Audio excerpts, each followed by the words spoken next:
Bwana asifiwe wana Mungu. Leo tena kujifunza somo letu lenye kichwa cha moyo wa akili. Moyo wa akili. Hapa tutajua nini maana moyo wa akili, moyo wa akili upoje, lakini pia utajuaje kwamba mtu ana moyo wa akili. Kwa maana ya Kiingereza moyo wa akili unasema kwamba ni the heart of the mind, the heart of the mind. Sasa tuanze na tafsiri ya moyo wa akili. Moyo wa akili ni nini? Moyo wa akili ni moyo uliokuwa na hekima, busara katika kutafsiri vitu kama vile kiwa katika hisia, upendo na huruma na kufanya maamuzi yaliyo sahihi. Moyo wa akili ni nini? Moyo wa akili ni moyo uliokuwa na hekima na busara katika kutafsiri vitu kama vile kiwa katika hisia, upendo na huruma na kufanya maamuzi yaliyo sahihi. Hiyo ni maana ya moyo wa akili. Sasa nasema kwamba utaujuaje yani moyo wa akili upoje?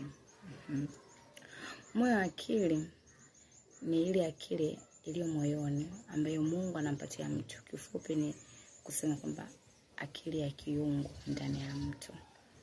Yani unaweka moyo wa akili upoje? Kwa sababu kwamba ni akili iliyo moyoni ambayo mtu anampatia mtu. Kifupi ni kusema akili ya kiungu ndani ya mtu. Yes, ndo utajua moyo wa akili upoje namna hiyo. Then sasa utajuaje kwamba mtu huyo ana moyo wa akili? Tushajua kwamba moyo wa akili ni yule moyo ambao una hekima na busara ili kutafsiri vitu, ikiwa ni katika hisia, katika upendo, huruma na kufanya maamuzi yaliyo sahihi. Sasa utajuaje kwamba mtu huyo ana moyo wa akili?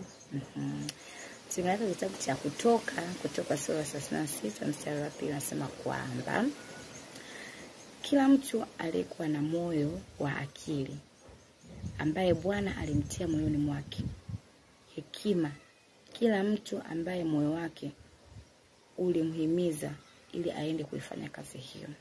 Tarudia tena. Kutoka sura 36 mstari wa 2 na Mungu anasema kila mtu aliyekuwa na moyo wa akili ambaye Bwana alimtia moyoni mwake hekima, kila mtu ambaye moyo wake ulimhimiza ili aende kuifanya kazi hiyo.